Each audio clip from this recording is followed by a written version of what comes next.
महत्त्वाची बातमी, प्रकाश आंबेडकर यांची निवडणूक आयोगाच्या विरोधामधील याचिका फेटाळण्यात आली आहे। मुंबई हायकोर्टाने याचिका फेटाळली आहे। विधानसभेच्या वेळी 5 वाजल्यानंतर झालेल्या 76 लाख मतदानावर प्रकाश आंबेडकरांनी आक्षेप घेतलेला होता। ही याचिका काल दिवसभर ऐकून आमच्या कामकाजाचा वेळ वाया गेला असं हायकोर्टाने म्हटलेलं आहे। अधिक माहिती आपण घेऊयात आमचे प्रतिनिधी कृष्णा सोनारवाडकर यांच्याकडून। कृष्णा, कोर्टाने नेमकं काय म्हटलंय?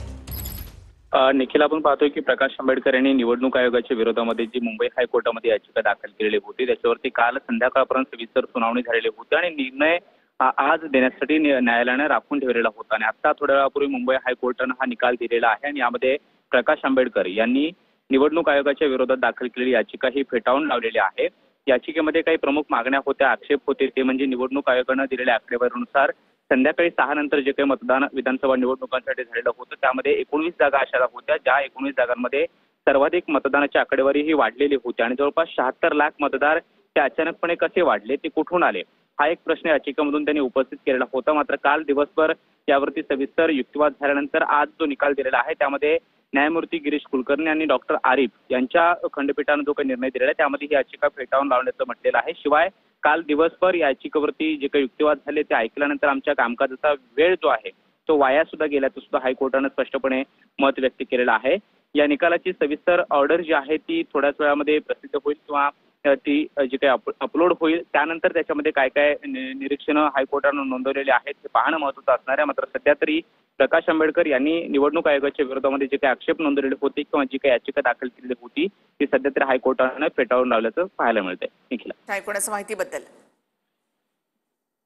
तर आगामी पालिका निवडणुकांसाठी महायुतीमध्ये बैठकांची मालिका सध्या सुरू आहे। फडणवीसांची वर्षावर भाजप मंत्री आणि नेत्यांसोबत चर्चा झाली, तर दुसरीकडे आगामी निवडणुकांसाठी जिंकण्यासाठी प्रयत्नांची पराकाष्ठा करा असा कानमंत्र उपमुख्यमंत्री एकनाथ शिंदेंनी आपल्या मंत्र्यांसोबतच्या बैठकीमध्ये दिलाय।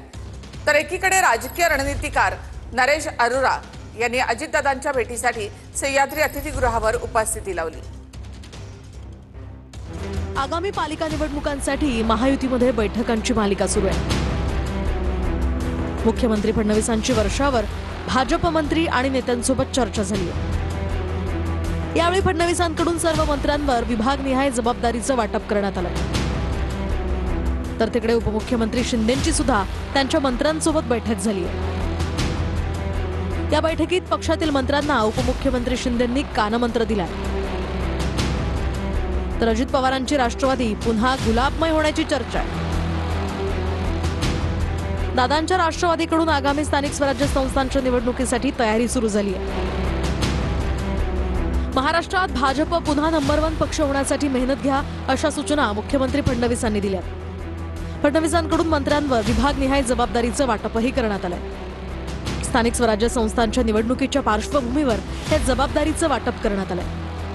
विदर्भ, मराठवाडा, उत्तर महाराष्ट्र, पश्चिम महाराष्ट्र, कोकण आणि मुंबईत जबाबदारीचं वाटप करण्यात आलं। तर आगामी निवडणुका जिंकण्यासाठी प्रयत्नांची पराकाष्ठा करा असेही आदेश उपमुख्यमंत्री शिंदेंनी त्यांच्या मंत्र्यांना दिलेत। पक्षातील मंत्र्यांसोबतच्या बैठकीत शिंदेंनी कानमंत्र दिलाय। ठाकरे गटातील नेत्यांच्या पक्षप्रवेशाची मंत्री आणि नेत्यांवर जबाबदारी देण्यात आल्याची माहितीही सूत्रांनी दिली आहे। तर अजित पवारांची राष्ट्रवादी नरेश अरोरांच्या डिझाईन बॉक्स संस्थेची मदत घेणार असल्याचीही चर्चा आहे। राजकीय रणनीतिकार नरेश अरोरांनी अजित पवारांची भेट घेतली आहे।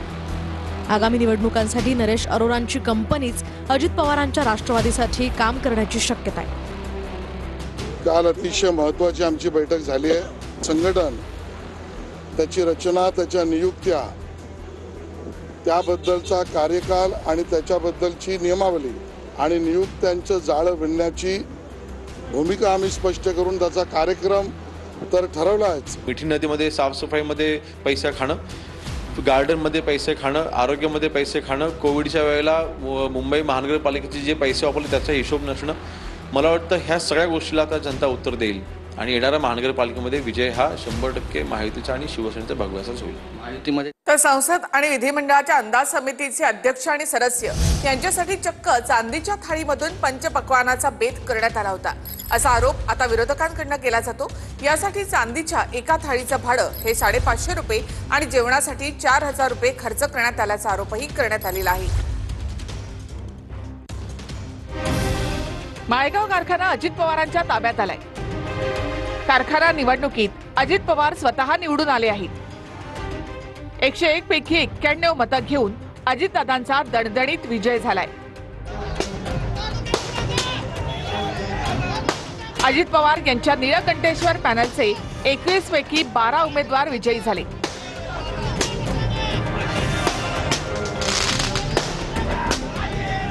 सहकार पॅनलच्या रंजन तावरे यांचा 362 मतांनी पराभव झाला. निळकंठेश्वर पॅनलचे 7 उमेदवार अजूनही आघाडीवर आहेत. विरोधी सहकार पॅनलचे फक्त 2च उमेदवार आघाडीवर आहेत. सहकार पॅनलचे चंद्रराव तावरे हे मात्र आघाडीवर आहेत. तर संसद आणि विधिमंडळाच्या अंदाज समितीचे अध्यक्ष आणि सदस्य यांच्यासाठी चक्क चांदीच्या थाळीमधून पंचपक्वान्नाचा बेत करण्यात आला होता असा आरोप करण्यात आला आहे. यासाठी चांदीच्या एका थाळीचं भाडं हे 550 रुपये आणि जेवणासाठी 4000 रुपये खर्च करण्यात आले असाही आरोप करण्यात आला आहे. केंद्राच्या अंदाज समितीच्या सुवर्ण महोत्सवी वर्षानिमित्त राज्याच्या विधिमंडळात 2 दिवसीय कार्यक्रमाचं आयोजन करण्यात आलं. कार्यक्रमात सहभागी पाहुण्यांचा 5 स्टार पद्धतीनं पाहुणचार करण्यात आला. कार्यक्रमात सहभागी पाहुण्यांना जेवणासाठी चांदीचं ताट ठेवण्यात आलं होतं. चांदीच्या ताटाचं एका दिवसाचं भाडं 550 रुपये होतं. जेवणाच्या एका थाळीची किंमत 4000 रुपयांपर्यंत होती. सर्व राज्यातील अंदाज समितीच्या सदस्यांची राहण्याची सोय पंचतारांकित हॉटेलमध्ये करण्यात आली. हॉटेलमध्ये पाहुण्यांसाठी सांस्कृतिक कार्यक्रमाचं देखील आयोजन करण्यात आलं. सर्वच पाहुण्यांना मुंबई फिरण्यासाठी विशेष ट्रिपचं देखील आयोजन करण्यात आलं. सर्व पाहुण्यांना ने-आण करण्यासाठी चांगल्या दर्जाच्या कारचा वापर झाला. तर विधिमंडळ राष्ट्रीय परिषदेमधील जेवणाचं ताट हे चांदीचं नव्हतं अशी माहिती सूत्रांकडून मिळते. चांदीच्या ताटाबाबत विधिमंडळ सूत्रांनी स्पष्टीकरण दिलं आहे. व्हाईट मेटल आर्टिफिशियल ताट असल्याचं विधिमंडळाचं म्हणणं आहे. जेवणाचे दर सुद्धा निम्म्याहून कमी होते असा दावा करण्यात आलाय. तर मशिदीवरील भुंग्याचा वाद अजित पवारांच्या दरबारी पोहोचला. किरीट सोमय्यांनी मशिदीमध्ये जाऊ नये असं उपमुख्यमंत्री अजित पवार यांनी म्हटलंय. मशिदीवरील भुंग्यांच्या मुद्द्यावरील बैठकीत अजित पवार यांनी या सूचना केल्या. सोमय्यांच्या मशिदीमध्ये जाण्यामुळे कायदा आणि सुव्यवस्थेचा प्रश्न निर्माण होतो. सह्याद्री अतिथीगृहावरच्या बैठकीमध्ये अजित पवार यांनी हे वक्तव्य केलं आहे. मशिदीवरील भोंग्यांचा मुद्दा अजितदादांच्या बैठकीमध्ये काय झालं? सोमय्यांनी मशिदीमध्ये जाऊ नये, कायदा सुव्यवस्थेचा प्रश्न निर्माण होऊ शकतो अशी तंबी अजितदादांनी दिली. सोमय्यांच्या दबावामुळे कारवाई झाल्यास कायदा सुव्यवस्थेचा प्रश्न निर्माण होईल असं मुस्लिम संघटनांनी म्हटलं. या संपूर्ण घटनेला मग सोमय्या जबाबदार असतील. बैठकीमध्ये मुस्लिम संघटना चांगल्याच आक्रमक झाल्या. हायकोर्टाच्या 46 ते 56 डेसिबल आवाजाच्या मर्यादेचं पालन होऊ शकत नाही असं देवेंद्र भारती यांनी म्हटलं. बैठकीतील लोकांचा आवाज देखील 46 डेसिबलपेक्षा जास्त असतो याचं प्रात्यक्षिक देवेंद्र भारतींनी करून दाखवलं. नियम मोडणाऱ्यांवर कारवाई करा, मात्र चुकीच्या पद्धतीनं कारवाई नको असे निर्देश अजित पवारांनी दिले. मुंबईमध्ये 1500 भोंगे उतरवण्यात आले. पोलीस आयुक्तांची बैठकीमध्ये ही माहिती.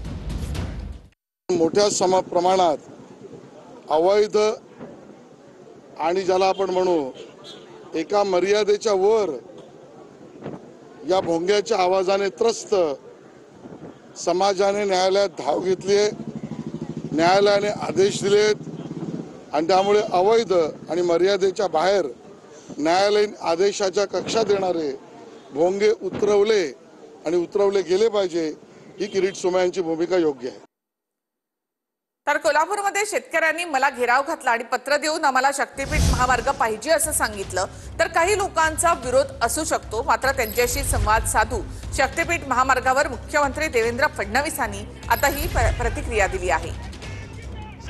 तर कोल्हापूरमध्ये 350 शेतकऱ्यांनी घेराव घातला आणि शक्तीपीठ महामार्गाची मागणी केली असं मुख्यमंत्र्यांनी म्हटलंय. कोल्हापूरच्या एअरपोर्टवर त्या ठिकाणी 300-350 शेतकरी यांनी मला घेराव घातला आणि सह्यांचे पत्र दिले आणि त्यांनी सांगितलं आम्हाला शक्तीपीठ महामार्ग हवा आहे. त्यांनी सांगितलं आम्ही खरे शेतकरी आहोत आणि तुम्ही आमच्या सह्या व्हेरीफाय करा, आमच्या नावाने शेती आहे की नाही व्हेरीफाय करा.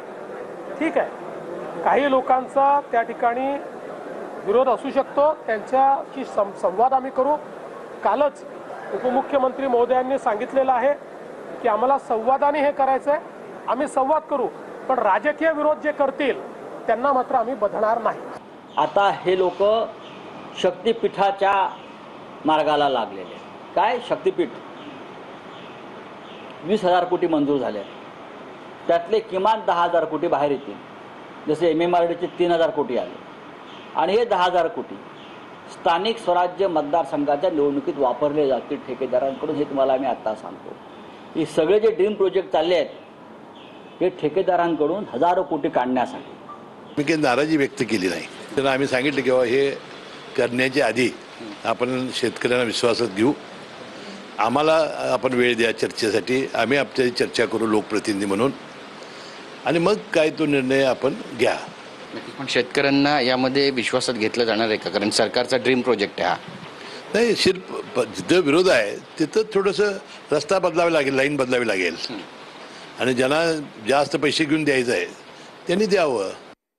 लोकशाहीच्या हत्येचा काळा अध्याय आणीबाणीला 50 वर्ष पूर्ण झाल्यामुळे फडणवीसांनी वृत्तपत्रामध्ये हा विशेष लेख लिहिला आहे. देशातील एका काळ्याकुट्ट अध्यायाला आज 50 वर्ष झाली. आणीबाणीने अनेक कुटुंबांना उद्ध्वस्त केलं असं फडणवीसांनी म्हटलेलं आहे. मुख्यमंत्री फडणवीसांच्या लेखात काय? 25 जून 1975 देशातील एका काळ्याकुट्ट अध्यायाला आज 50 वर्ष पूर्ण झाली. त्याला सुवर्ण महोत्सव म्हणायचं तरी कसं? महोत्सव हा चांगल्याचा करायचा असतो. संविधान आणि संवैधानिक व्यवस्था आणि लोकशाही पायदळी तुडवणाऱ्या काँग्रेसनं लिहिलेल्या या अध्यायाला 50 वर्ष झाली. आणीबाणीनं अनेक कुटुंबांना उद्ध्वस्त केलं. अनेकांनी आपले आप्तस्वकीय गमावले. घरातील कमावती व्यक्ती कारागृहात असताना अनेक कुटुंब कर्जबाजारी झाली. मानसिक आणि आर्थिक अशा दोन्ही पातळ्यांवर मोठं शोषण झालं. मी केवळ 5 वर्षांचा होतो. माझे वडील दिवंगत गंगाधरराव फडणवीस यांनाही अटक झाली होती. कारागृहात डबा द्यायला जाताना किंवा त्यांना वैद्यकीय तपासणीसाठी नेताना फक्त भेट होत असे. लहान वयात वडिलांपासून बराच काळ दूर राहावं लागलं, त्यामुळे मनातून चीड होती. आणीबाणीनंतर विधिपालिका, कार्यपालिका आणि न्यायपालिका या व्यवस्थांचं महत्त्व अधिक अधोरेखित झालं. लोकशाहीचं महत्त्व काय हे अधिक प्रकर्षानं लोकांना समजलं. संविधानावरील श्रद्धा अधिक दृढ झाली. त्या नेत्यांनी संघर्ष केला नसता तर कदाचित आपल्या देशात सुद्धा हुकुमशाही प्रस्थापित झाली असती. आज जी व्यवस्था पाकिस्तानची आहे तीच भारताचीही झाली असती. आज जी लोकशाही जिवंत आहे ती 50 वर्षांपूर्वी संघर्ष केलेल्या त्या नेत्यांमुळे. गांधी घराणं आणि काँग्रेसनं केलेल्या शोषणाच्या कथा जितक्या प्रकर्षानं पुढे येतील त्यातून लोकशाही अधिक भक्कम होत जाईल. आमच्या वडिलांना ज्यावेळेस अटक झाली, जवळपास 20 महिने जेलमध्ये होते, आणि त्यावेळी आम्ही लहान होतो, त्यामुळे एवढंच कळायचं की इंदिरा गांधींनी आपल्या वडिलांना अटक केली आहे. यापेक्षा जास्त कळायचं नाही. कधीतरी महिन्या दीड महिन्यातनं परमिशन मिळायची तर डबा घेऊन आम्ही जेलमध्ये जायचो, तर त्यांची भेट व्हायची. त्यांना जर कोर्टात आणलं तर मग कोर्टामध्ये आम्ही डबा घेऊन जायचो आणि त्यांच्यासोबत डबा खायचो, ती भेट व्हायची. आमच्या काकू शोभाताई देखील जवळपास 19-20 महिने जेलमध्ये होत्या. कधीही आपण जेलमध्ये का गेलो, आपल्याला का जावं लागलं, अशा प्रकारचा विचारही या लोकांच्या मनात आला नाही. कारण सगळ्यांना हे माहिती होतं की देशाची लोकशाही वाचवायची आहे. तर आणीबाणीला बाळासाहेब ठाकरे यांनी पाठिंबा दिला होता असं संजय राऊत यांनी म्हटलं. तर बाळासाहेब ठाकरे यांनी आणीबाणीला संपूर्ण पाठिंबा दिला नव्हता असं एकनाथ शिंदे यांनी म्हटलं आहे. एसएसचे तेव्हाचे सरसंघचालक परमपूज्य बाळासाहेब देवरस यांनी आणीबाणीला पाठिंबा दिला होता. त्यांचा पत्रव्यवहार आहे तसा. माननीय बाळासाहेब ठाकरे यांचं तुम्ही पोस्टरवरती फोटो लावता ना, बाळासाहेब ठाकरेंचा, हे शिंदे गट वगैरे किंवा भाजपचे लोक. हिंदू हृदय सम्राट बाळासाहेब ठाकरे यांनी आणीबाणीचं समर्थन केलं होतं, जाहीरपणे खुलं समर्थन. बाळासाहेबांनी कधी आणीबाणीला स्वच्छ सरसकट पाठिंबा दिला नव्हता. त्यांनी आणीबाणीला थेट पाठिंबा दिला हे अर्धसत्य आहे. बाळासाहेब हयात असताना त्यांना हाच प्रश्न अनेकांनी विचारला. बाळासाहेबांनी म्हटलं होतं की आणीबाणीचा निर्णय राष्ट्रहितासाठी घेतला गेला असेल तर मी त्या निर्णयाचं समर्थन करेन, मात्र स्वतःची खुर्ची टिकवण्यासाठी जर हा निर्णय घेतला गेला असेल तर या हुकुमशाहीचा मी तीव्र शब्दामध्ये निषेध करतो. मोदी साहेबांनी देखील वेश बदलून देशभरामध्ये आणीबाणीला विरोध केला आणि आपल्या लोकांची पाठराखण केली. अशोक स्तंभ राजमुद्रा आहे आणि तुम्ही राजमुद्रा हटवताय, यावरून महाराष्ट्रामध्ये बदलणारी मानसिकता दिसते, अशी टीका जितेंद्र आव्हाड यांनी केली आहे. ते आपण कुठल्या अधोगतीकडे चाललोय बघा, की आपण अशोक स्तंभ हलवायला लागलो. सेंगोल हा आपला राष्ट्रीय प्रतीक नाही आहे, आपलं राष्ट्रीय जे चिन्ह आहे, प्रतीक आहे, ते अशोक स्तंभ आहेत आणि हे ऐतिहासिक आहे. हे सम्राट अशोकाचं चिन्ह आहे आणि ते सगळ्या राजमुद्रा म्हणून सगळीकडे प्रसिद्ध केलं जातं. तुम्ही राजमुद्रा हटवायला लागलात म्हणजे ह्याच्यावरच या महाराष्ट्रामध्ये बदलणारी मानसिकता लक्षात येते.